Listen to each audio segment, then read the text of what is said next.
Linda Mitchell from downtown Indiana joins us this morning. Our conversation brought to you by Marcus and Mack, a law firm representing injured people. And we enter into a brand new year. It's the first Monday of the year, and things are going to get back to whatever normal is as we begin this year. Linda, good morning.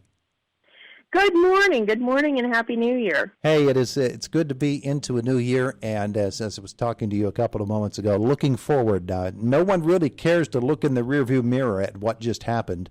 We all want to look forward and find the positives that are ahead, and I know that while there are realities that have to be dealt with, and some of those might not be the most pleasant, there is cause for optimism in 2021, isn't there?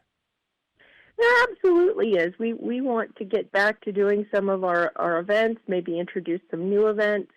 Our restaurants can reopen today for indoor dining, so that's a positive.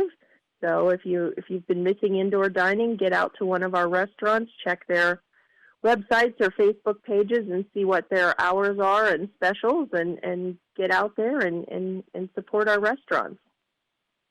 Absolutely, and it needs to be. And that's probably a good place to start, isn't it? Because we have very well-documented instances of restaurants that are struggling, and they become a natural focus. All of the businesses in downtown Indiana and all across the Commonwealth are suffering in some way or another from the pandemic, but the restaurants are one of the really obvious ones. Yes, they've been, open and closed and had to, I hate the word pivot. It's become so cliched over the last year, but they've had to pivot so many times and get creative and figure out new ways to deliver their services that it's just really been a struggle. And they have been closed the last couple weeks for indoor dining again. So today they are allowed to reopen. As I said, check with the individual restaurants. Some of them are taking a few days to reopen. Some will reopen today. But they're all ready to serve you in one way or another. And they'll still offer curbside and takeout and delivery and all kinds of great cocktails to go. All kinds of things are available at our local restaurants. And they really, really, truly do need your support. Yeah. The owners of the restaurants, the folks that work in the restaurants, they really, if you're going to get some food, please make it a local restaurant. That is one of the first calls to action for all of us in this opening of the new year here in January, is to let's make sure that we do whatever we can to keep those businesses up and operating. But then, when we get into a brand new year, typically we're looking at, okay, what is the plan for this year for our company or our organization, in your case? As normally you would be planning all kinds of festivals and tours and events, and I know you do still plan to have events. It may be a little bit more difficult, especially at first, but you probably have a lot on the schedule right now that you're looking at. Yes. So, in the most immediate, today we're taking down the rest of the blue spruce lights. So we're still doing a little cleanup from the First Commonwealth Bank. It's a Wonderful Life Festival. So that's sort of the last thing on the to-do list is to take down those lights. So thank you to all of our wonderful volunteers who are going to be out this afternoon helping us do just that. And thank you to McNaughton Moving and Storage who store them for us and who move them for us. We couldn't do this without them. So that's our sort of last thing from 2020 that we got to get off the to-do list. And then we're moving on. We are not going to do our annual meeting that we normally would do in January. We're not able to do that. We usually have a social gathering. But we're looking at doing it perhaps later in the spring. It's usually a good way to kick off our year and a fun celebratory evening, but we just can't do it this month. One of the new things that we're looking at is adding an arts walk in April. So we're going to be hitting the ground hard on that. We have some preliminary plans in place, but we really think that could be a fun event to highlight the different art in our community. We have such great resources with the Artist Hand Gallery and with IUP and just all kinds spruce art all throughout our community. So we want to tie them together in a fun family outing. Yeah, absolutely. And normally in a typical year, through the January February in that corridor, you're going to have some sort of winter festival. That will be a little bit difficult to contemplate this year, but hopefully in future years we can bring that back too. But you've got a lot of planning to do. We're talking about how we can do it. What we can do. Normally we would have our chili cook-off in February, and we're not really able to do that quite so soon. Mm-hmm. So we'll look at other options as far as rescheduling it or doing something different, perhaps this year.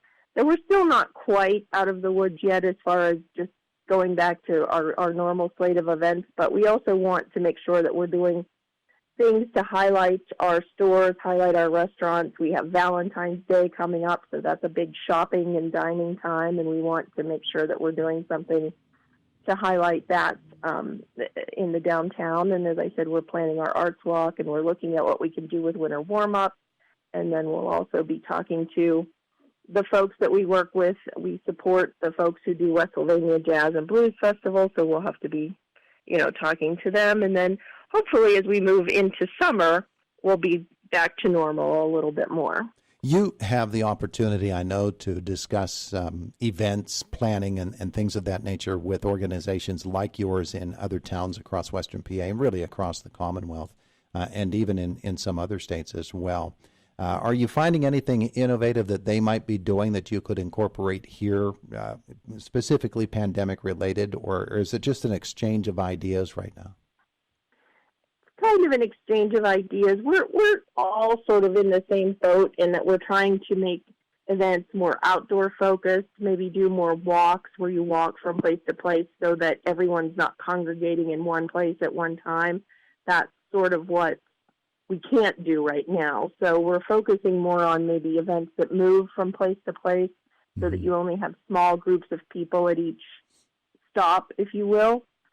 So that's one of the things I think everyone is trying to look at and trying to incorporate. And then, of course, just everyone's trying to help their local businesses and restaurants through, we have a virtual tip jar where you can send a tip to, your favorite server or service industry person. Other counties have done collections and gift card distributions, and we've looked at all of those options, and we continue to look at them. We're actually working with the borough and the chamber on a long-term plan for outdoor dining to continue this momentum we have to expand outdoor dining, and to do that to help the restaurants and to create more traffic downtown, which also will help our stores.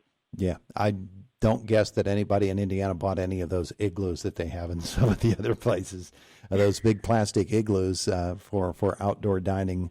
But hopefully with the restrictions being eased a bit today, we'll continue to progress to the point where we can welcome more and more folks into restaurants. Of course, with restaurants, with any type of business, people have to be confident that they are going to be safe and protected as they go into those businesses. And I know that in downtown Indiana, the merchants really have taken every step they possibly can in order to make people have that level of comfort that they need.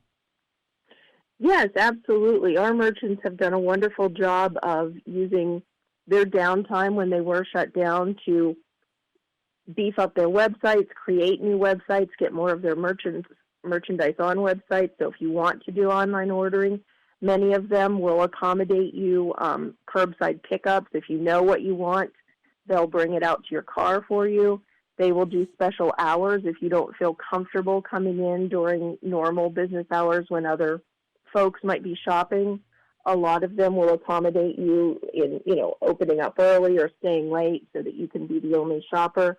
I would advise anyone with a special request, just reach out to our merchants, and they, by and large, are doing anything they can to accommodate the shopper, whether it's, I just want to pull up and you bring my merchandise out to me, or I want to come in later, or I want to come in early. They're very, very accommodating for their customers. So don't be afraid to reach out to them. Some of them have done even Zoom shopping where they, I can show you the merchandise, I can show you this pair of shoes, and you can kind of tell me if you'd like them or not, and then do a curbside pickup. So they're really getting creative, and I wouldn't be afraid to ask them to accommodate whatever your needs are. Yeah, absolutely. And of course, downtown Indiana not only advocates for people to patronize businesses in the downtown corridor, but all around Indiana. You also are keeping your eyes and your ears open for business opportunities to help support those, such as grants and loans and all of those things. Membership for downtown Indiana can certainly take advantage of that. And you've got a big social media presence and a website, and folks can learn more about those opportunities simply, with a click. Yes, we do have a website, downtownindiana.org. We have an active social media presence, and we have a weekly newsletter that we try to get out every week that goes to about 2,500 people. So, if you want to sign up for that, just contact us at the office, and we'll be happy to add you to our list, and you'll know all the scoop from downtown every week. Ah, the scoop. It's always good to have the scoop. Terrific stuff. It is. What I say don't hear on WCCS, they can get some more scoop from us. Beautiful. All right, Linda, anything else we need folks to know from downtown Indiana today? Yes. The Jimmy Stewart Museum is reopening on Wednesday. Yay. So if you've been missing the Jimmy Stewart Museum, the gift shop has been open, but the full museum will be opening on Wednesday. So definitely check in with them on Facebook or on their website. Their normal hours are Monday through Saturday, 10 to 4, Sundays, 12 to 4. And as we all know, they do the wonderful matinees every day. They do one of Mr. Stewart's movies every day at 1 in the theater. They do a beautiful, social distance. Everybody sits, in their own little area. So get back to the Jimmy Stewart Museum. If you haven't been in a while, there's always something new and wonderful there. So they'll be open Wednesday and ready to see you. Terrific stuff. Thank you, Linda. Oh, thank you. Have a great day. You too. You too.